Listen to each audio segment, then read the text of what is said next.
most of the people that were doing most primarily vegetarian and vegan diets 60 or 70 years ago, they basically had to grow their own or go to the local market to get it, and it was all locally sourced. I mean, I even remember, you could tell what season it was by walking into the grocery store, because sometimes there would be apples to buy, sometimes there would be oranges to buy, but you never got apples and oranges at the same time because they don't have the same growing season.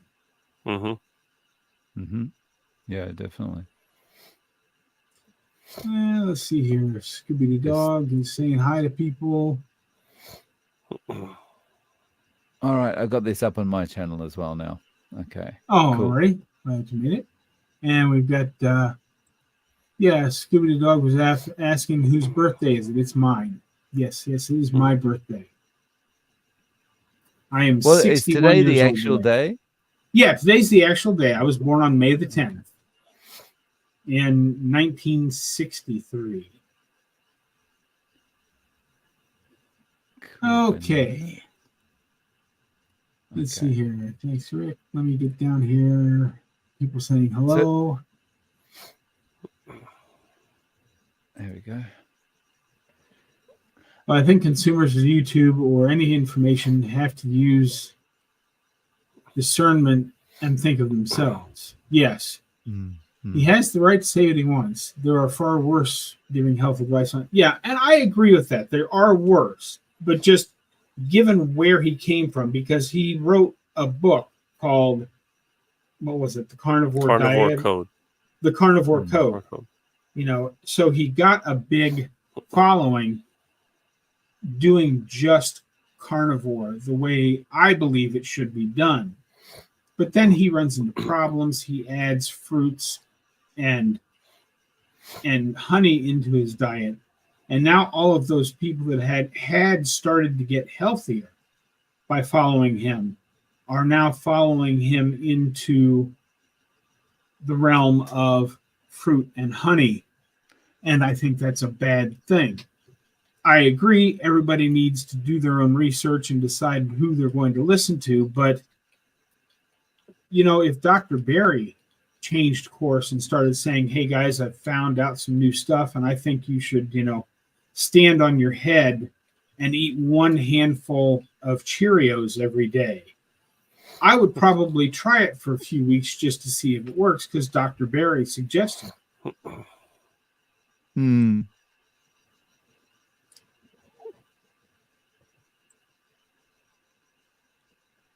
So many others use the clickbait doctor title to push their BS when they are not qualified to speak on subjects they are speaking on. Yeah, I kind of agree with that. I think the being able to put doctor in your channel title or in the name of your channel instantly adds a lot more exposure on YouTube, because this person's a doctor. They obviously know what they're talking about. I mean, look at it. I mean, if you look at this idiot that's been getting a lot of heat lately from Professor K and a few others, Dr. Allo is his name, I believe. He has a pretty good sized following because he has doctor in his name. His channel is bigger than Professor K's.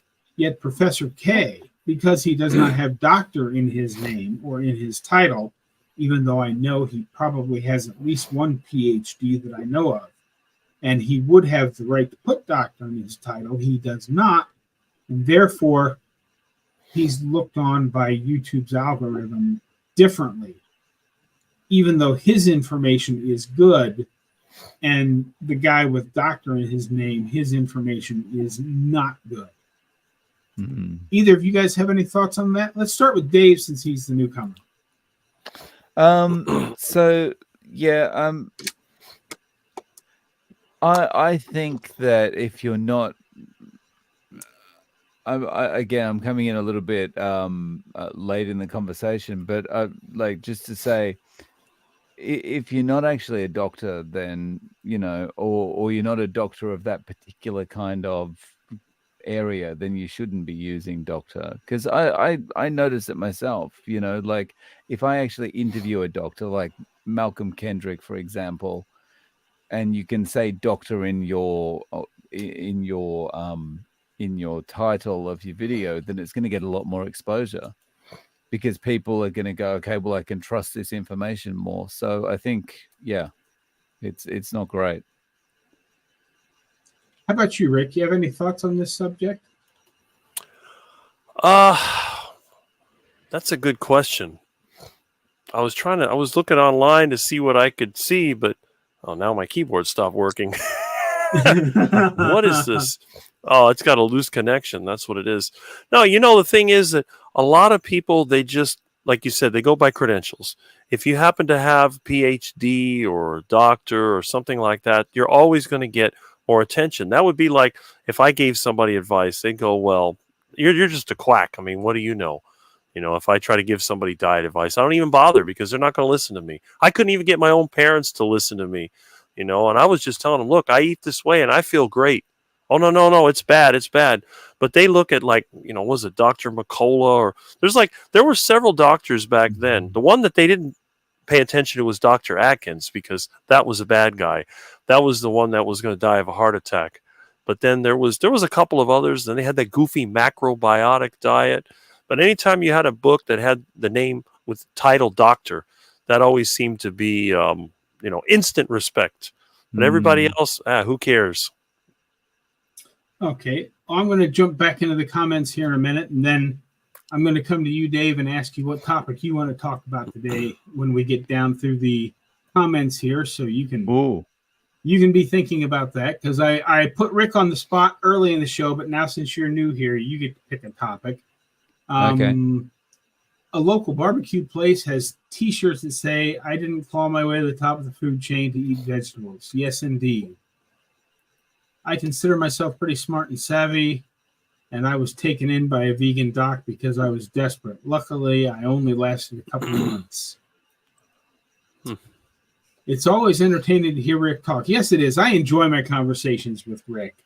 I mean, he's an entertaining guy. Why, thank you. And people saying hello to Dave, and people saying happy birthday to me. That's an interesting question. Did Dave Mack ever try a vegan lifestyle? Good question. And no, never. I've, throughout my life, I've always had a feeling like, vegetables are better for you, and I should be eating more vegetables and that kind of thing. But I've never got to the point where I thought I should be vegan. I've always had this feeling that I can never stop eating meat, never give up meat. Excellent. Let's see here. When everyone thinks of Saladino Bartke, for many reasons, it's just as bad, uses his insulting and bashing of him to get views. But yeah, well. There, hey Dave, how did you find Carnivore?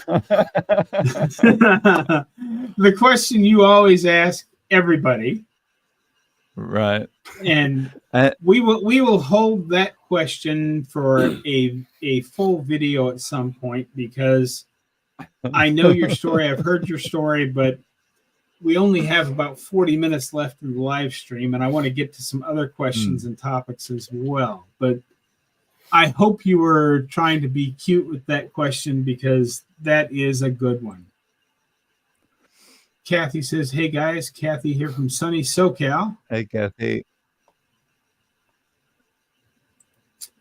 And Rick says, I mentioned the cereal products looked suspect, but who really knows? Well, all I can tell you is my personal experience with the cereal products. I'm not going to take time with it today, because that's not what today's live stream is about. But I can tell you I've had very good results with them.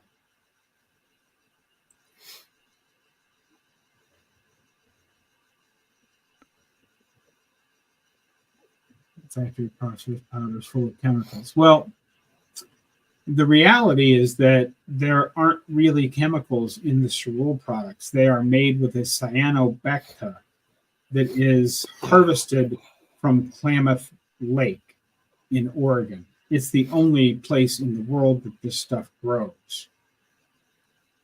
And that is the main ingredient.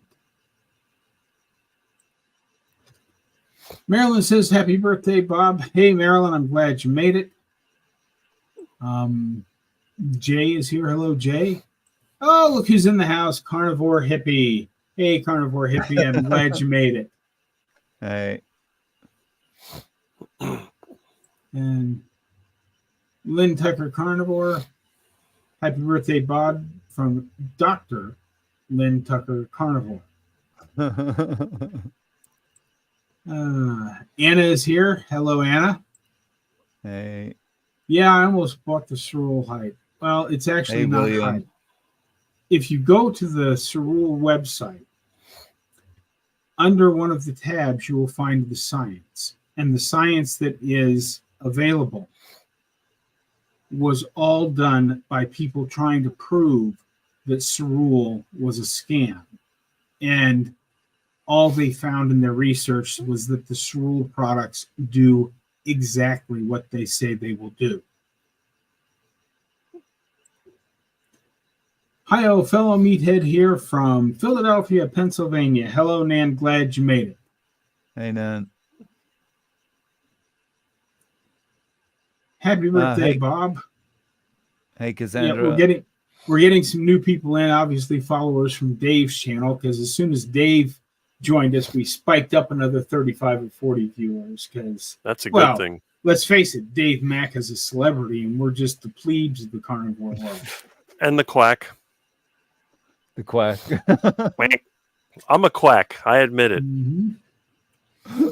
So have you come up with something you'd like to talk about today, Dave? Well, how about what is the most challenging thing you've experienced once you got fat adapted? What's the most challenging thing you've experienced on carnivore? Wow, that's a really good question. I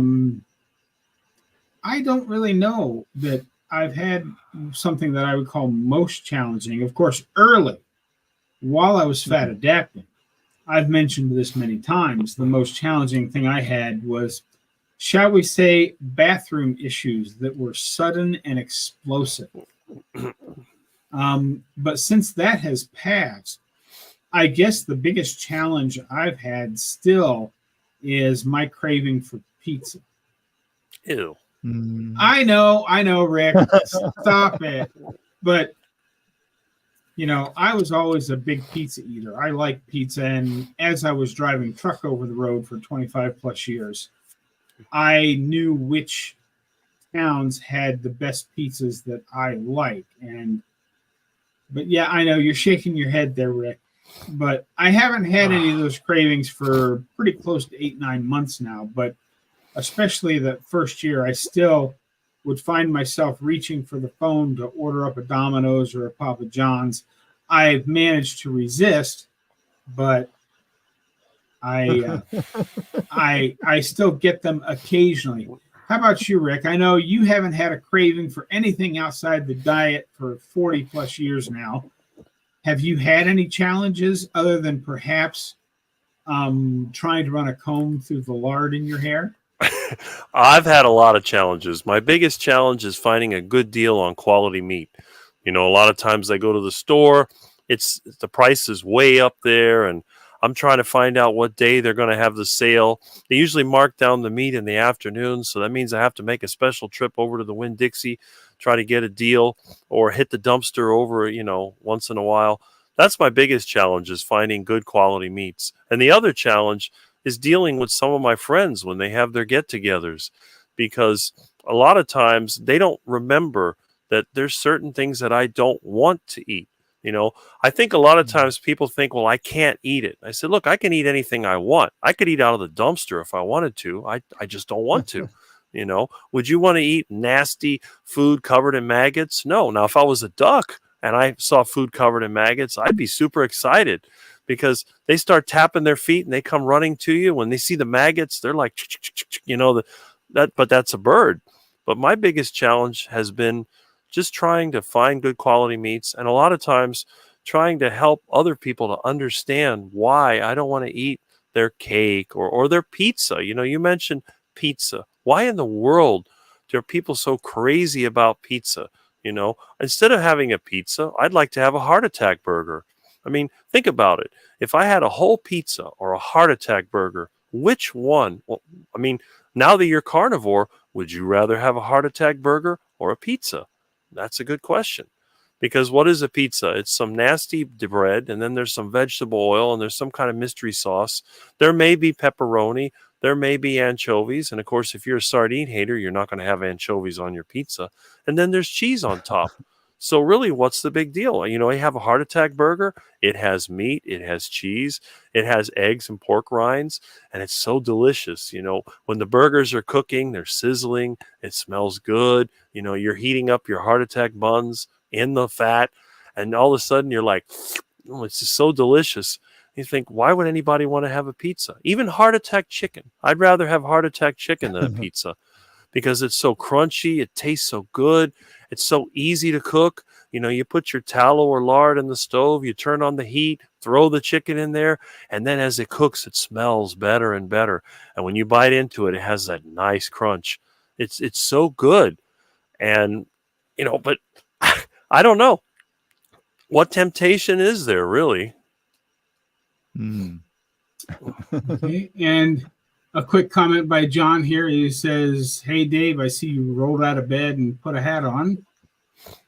Yep. And that's then- a reference to the video that I just put up explaining Yes. the hatless video that I just put up. Yeah. And there are a few people that may not have seen a couple of your recent videos, so we'll go ahead and address this question here again. Here, Dancing with Life wants to know how you're doing with no coffee. Okay, a confession. I have added coffee back in of late, about the last month. And reason being, I was kind of falling asleep during the day. I'd be doing something that didn't require any movement, like sitting working on the computer, and just suddenly find myself nodding off like this. So it was making me very unproductive. And even though I should actually look at it as, okay, well, that means I'm not getting enough sleep. Yeah, that's just, at the moment, that isn't an option for me with a few of the commitments that I've got. So yeah, I've just brought the coffee back in for the moment. So yeah, but the plan is to give it up again.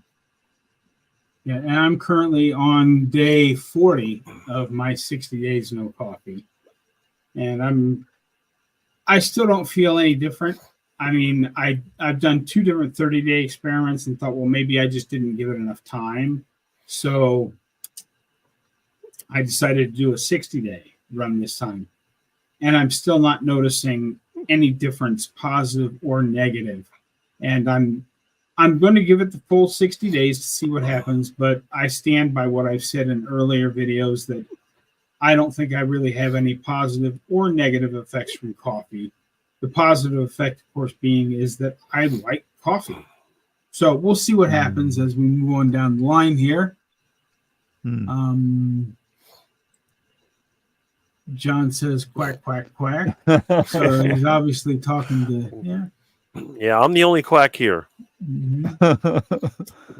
So, Running Tap wants to know, did Rick love any non-carnivore food? Good question. That's a tough one because pretty much everything that's non-carnivore I consider duck food. I guess the only non-carnivore food that I would like is heart attack fries, which are plantains fried in beef tallow. So, and I can only eat so many of them, but I guess that would be the one non-carnivore food. And I also did like occasionally popcorn, but only when it's cooked in lard or beef tallow. There really isn't any vegan food that I like, and that's one of the drawbacks, I think, of me, because fruit doesn't tempt me except for green fried bananas. And yeah, I'm kind of the oddball, I think. Okay. Mhm. How about you, Dave? You ever get into any non-carnivore foods? Not necessarily, well, since you've been carnivore in 2 years, but anything you really miss? I can't say that I really miss anything, because even if I have this fleeting thought, oh, I wonder what this thing would taste like, whether it's like some bread or ice cream or something like that, it always comes with that feeling of, yeah, but how would that make me feel? I always instantly have that same thought at the same time, so I never kind of feel like I miss out on anything. Yeah. How about you, Bob? Yeah, no, other than the occasional pizza cravings, I talk about this a lot on my videos, that we do have to make these decisions for ourselves. I don't really miss anything. And the things that I would like to have on occasion, I don't, because I remember how I felt 2 years ago when I started this journey. And I have always said, we're all adults. We can eat whatever we want. If a Snickers bar is what, stop making the faces, Rick. But if a Snickers bar is what you really want, but then you have to sit down and compare, do I really want this Snickers bar more than I want to be able to go down to my Texas property and start building my own home? The answer is very easily no, I don't want that Snickers bar. And that's how I avoid the occasional whatever it is. So while I do still would like to have, the occasional Danish or a donut, and pick your favorite duck food. Every time you say something like that, Rick's going to make a face. I can't stand that nasty duck food. Although I have to admit, there is one pizza that I do like, and that's a pacemaker pizza. That's the best pizza in the world. Pacemaker pizza. What's in the pacemaker pizza? Pacemaker pizza is 100% carnivore. It's high fat. It's very good. The crust is made out of white meat chicken mixed with eggs and cheese, and it's deep fried in pure lard. And then you put ground meat, you put sausages, you put cream or whatever else you want in there. So it's almost like a penne kind of pasta sauce. It's just dairy and meat, and that's it. And it's delicious because the pacemaker pizza crust is very crispy, but it's also tough, so it doesn't break when you chew into it. So imagine it's like a chicken sandwich and a pizza all in one. And actually, nice. What is his name? What is the guy that's trying to lose weight? He's really fat, and he's up in Alabama.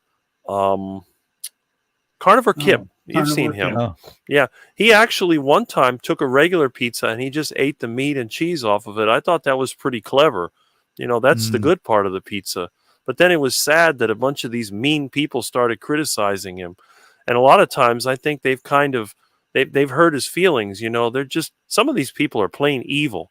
They're over there criticizing somebody because they're not doing it right or something like that.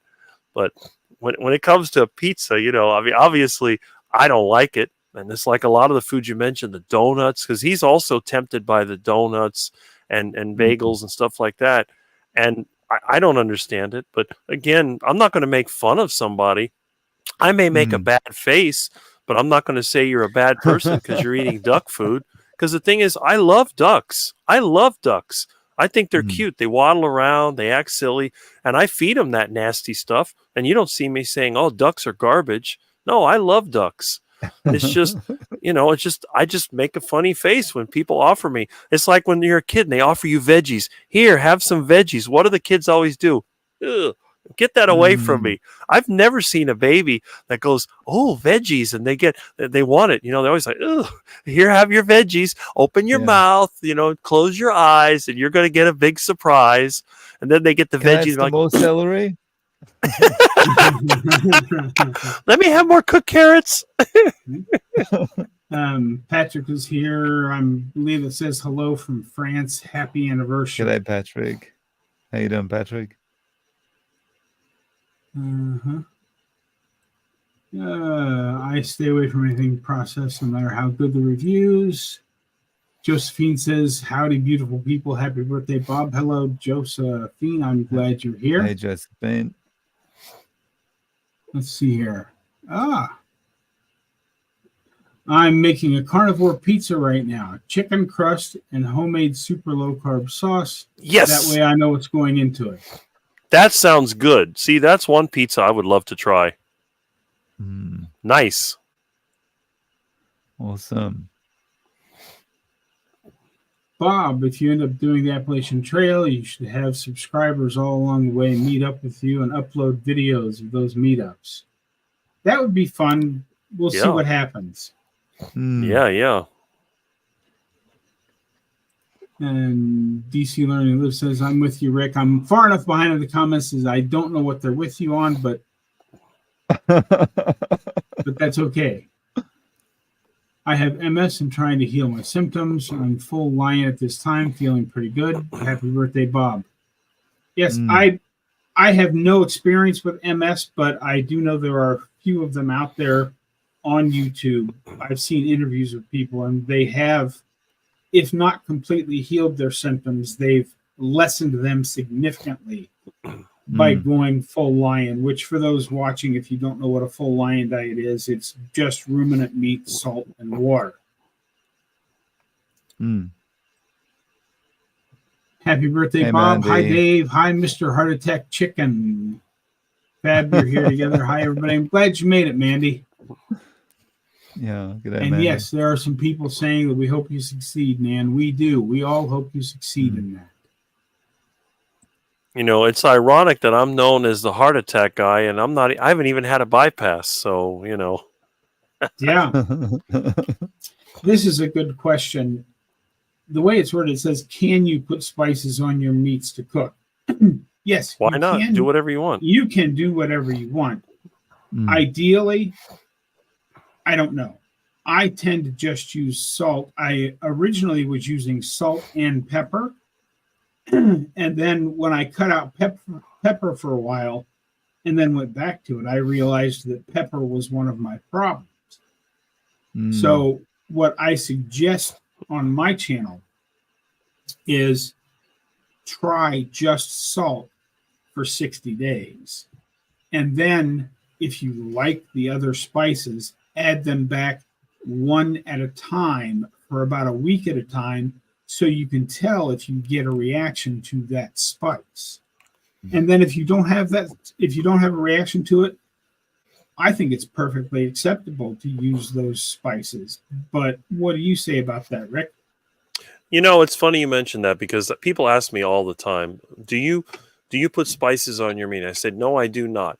Well, I made you a steak and I put some pepper on it. Is that okay? I said, I don't have a problem with it. I just personally don't use it. And I've eaten meat that's been spiced and seasoned. I said, just as long as you don't put any seed oils on there. And they all know what seed oils are now.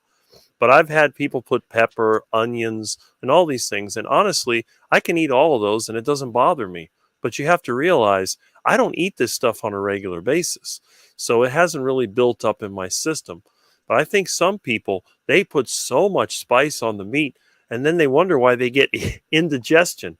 You know, I know a lot of people, they have to have Tums or they have to have Rolaids or whatever it is that they use, because I think one of the reasons is they're putting too much spices. And you have to also understand, where do the spices come from?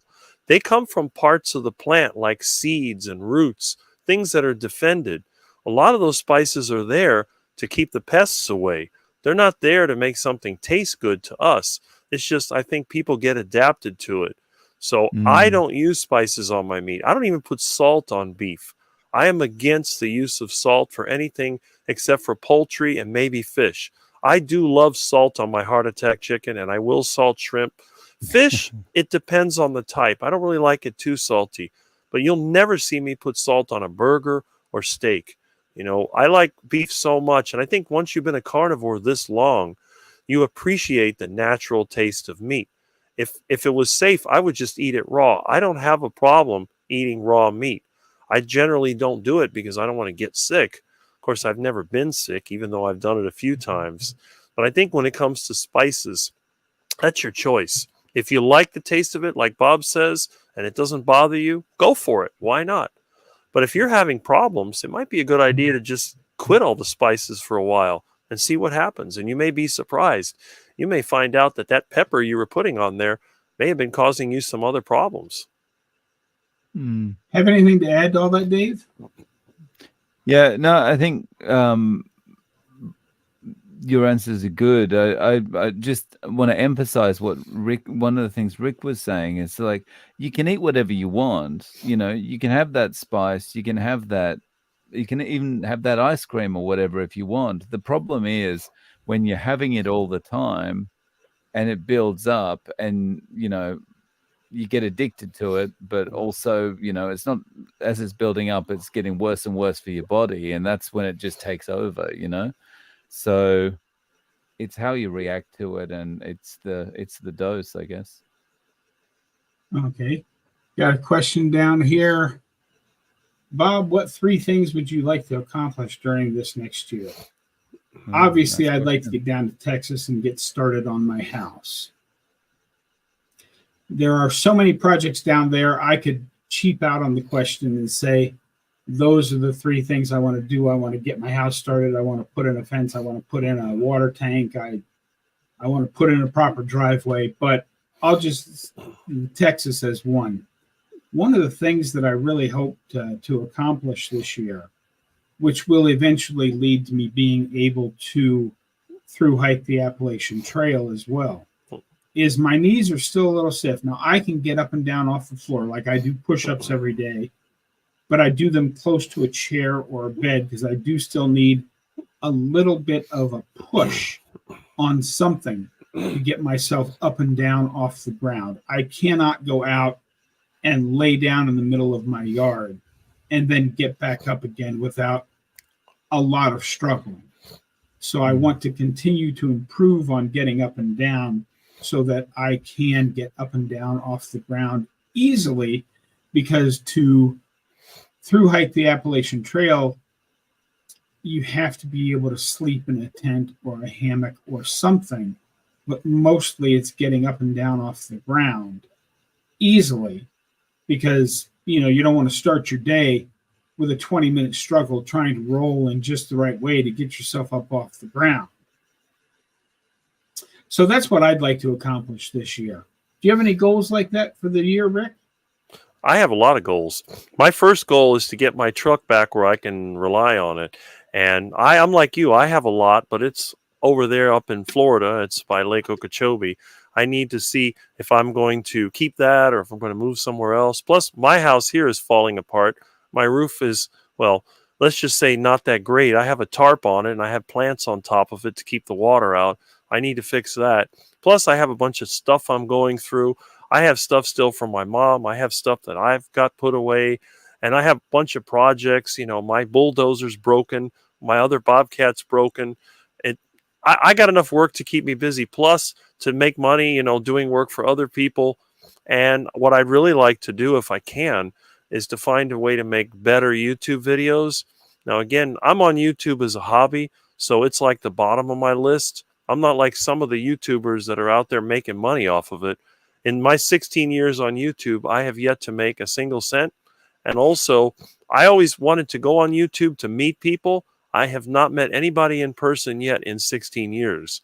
So those are 2 goals. I mean, who knows? I thought it might happen when Sean Baker came to Miami, but of course, us little people are not really, I think, on his radar.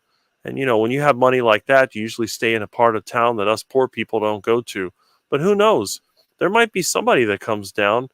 I mean, I don't know. We'll see. But if I could get my truck fixed and maybe fix my roof, that would be good enough for the rest of this year.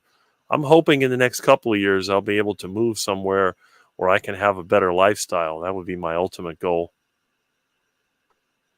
How about you, Dave? You got some goals for the coming year? I think the one goal that I've got is that I want to get to a point where I'm doing some weights or some kind of body weight exercises that I can sustain long term and actually start building some muscle. Because I've been, thinking about, I want to do some muscle building stuff, but the thought of having to maintain that always kind of makes me shy away from doing it. So I want to work out some kind of plan that I can stick to. So that's my goal for, it's coming up to the middle of the year, so that's my goal for the second half of the year. Okay, and we have $1 million comment coming in here because it's definitely $1 million idea. Maybe if ranchers mixed coffee grounds into cattle feed, they could produce meat with caffeine. I'm all over that one. Nice idea. I've already done that with ducks, but it didn't make the duck meat taste any different. Oh, darn. Let's see here. I knew it. I can't give up my coffee. Heavy cream butter. I roast my own beans. Makes a difference. Excellent. And I'm on day 59, no coffee. How's that working out for you? I said, nice work.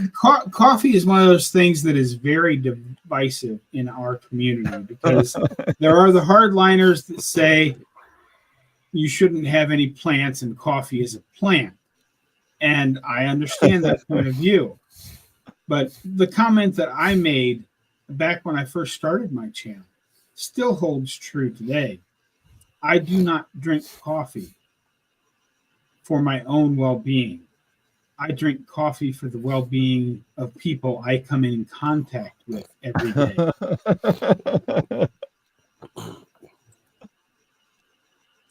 Let's jump. John. More Health is here. Hey, John, how you doing today?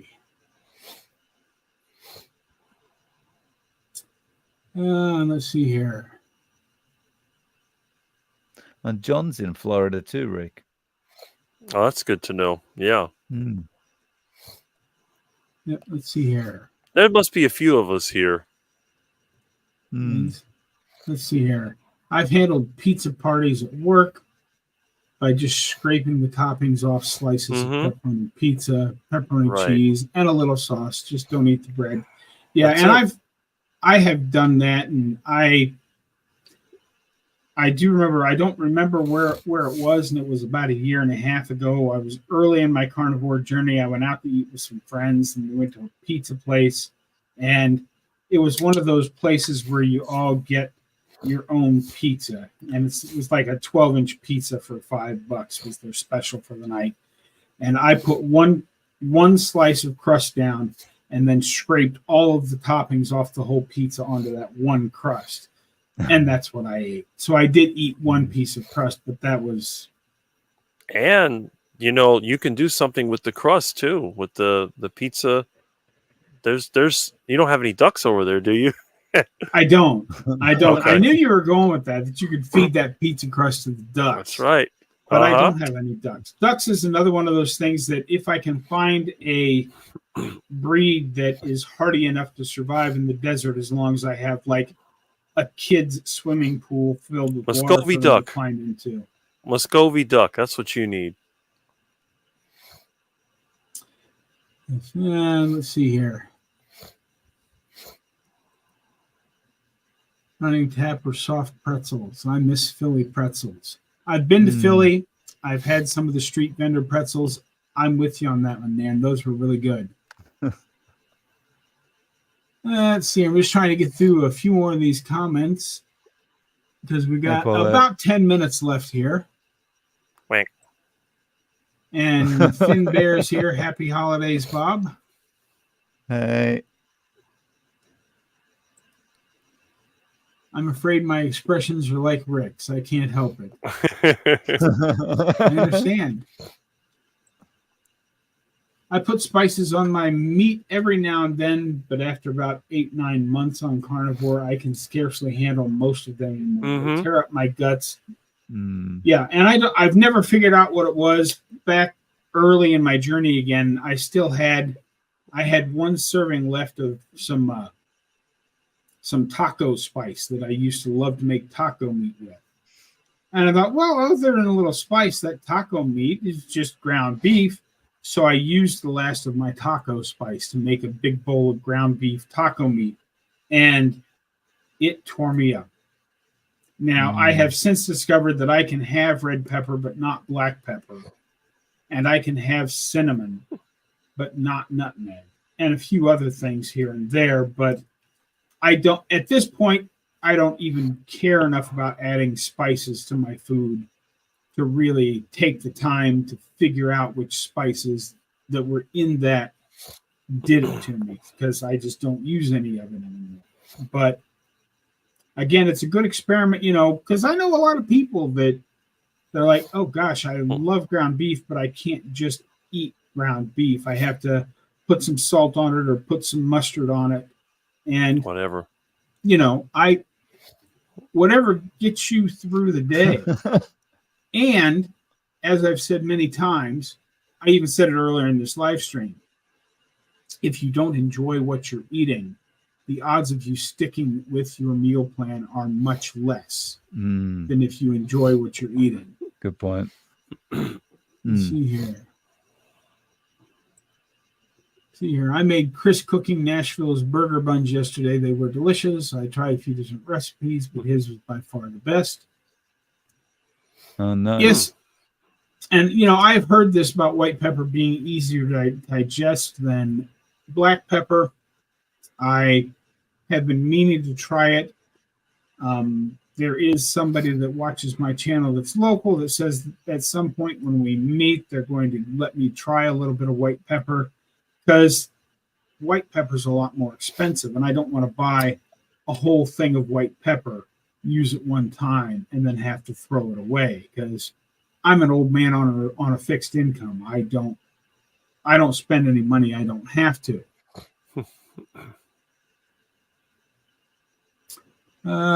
So anything else you guys would like to talk about? I'm going to scroll down here a little bit. If you have any last minute questions, now's the time to get them in. There's a name I haven't seen yet. Rachel says happy birthday. Thank you, Rachel. Hey, Rachel. Let's see here. We've got to the bottom. Beef mince in clumps in the air fryer. Yum. A little salt after cooked. Sounds good. Yes. Yeah, and I'm looking, not that I have not enjoyed this live stream, but I'm looking forward to the end of it, because you weren't here for the beginning, Dave. I have 2 ribeyes coming up to room temperature on my kitchen counter. So, and they're going into the cast iron pan that somebody sent me as soon as this live stream is over. No sardines? No. No. There's several people have commented that they need to make a sardine cake and bring it to me, just as you did when you first came in, that you were late because you were putting together a sardine cake for me. It seems I'm known as the anti-sardine guy, even though I'm not anti-sardine. Oh, I can't eat them. I just don't enjoy them. There is somebody worse than you, though. Yeah? Nicole. Oh, yeah. She goes, all the time. I could aggravate her by talking about sardines or talking about me taking a bath with my rubber duckies. So, okay. We do have one quick question here I want to get in before I start wrapping this thing up. Dave, are you planning on visiting the U.S. anytime soon? I do. I would like to actually be coming. It's coming up soon, right? I'd like to be going to KetoCon, but it's just not going to be possible financially this year. So hopefully I can put some pennies aside and I can get there next year for KetoCon. So I guess that's usually in Texas. So I guess I'd be visiting around Texas if I was coming over. That would be awesome. Yeah. I'll find you a rattlesnake to sleep with on my square of land.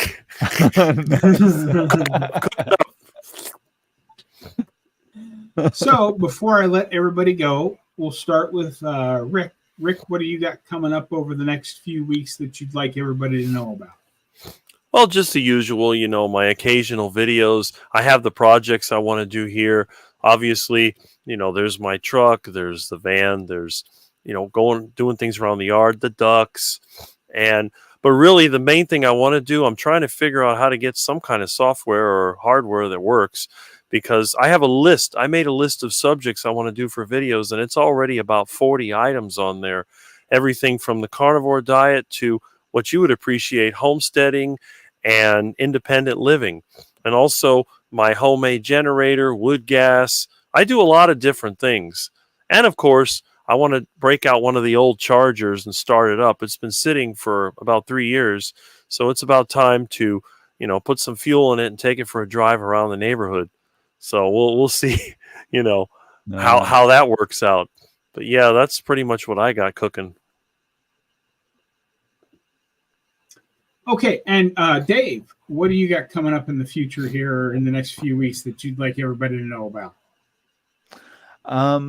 Well, I've got, on my channel, I've got more interviews coming up, but one thing I'd like to do, and I need to work out how I'm going to do this, is kind of incorporate a little bit more of Japan into my videos. So I'd like to maybe put a video, like do a full video in a yakiniku restaurant, or do a video where I'm actually at a lot of the sites in Japan, so that people can get more of a taste for what it's like here. But yeah, I'm just kind of working out the logistics of how to do some of that stuff. So stay tuned. Okay, and as always, I have tons of stuff coming up. But if you want to know what they are, you got to tune into my channel to find out. I hope everybody's had a great time today. We're coming up on the 2-hour mark. Thanks for being here today, Rick. Thanks for stopping in, Dave. I've really appreciated having you guys here to help me celebrate my birthday. I just want to say thanks for being here. And don't forget, everybody, get out there and be 1% better. Today, tomorrow, every day. Have a great day, folks. We'll see you in the next one.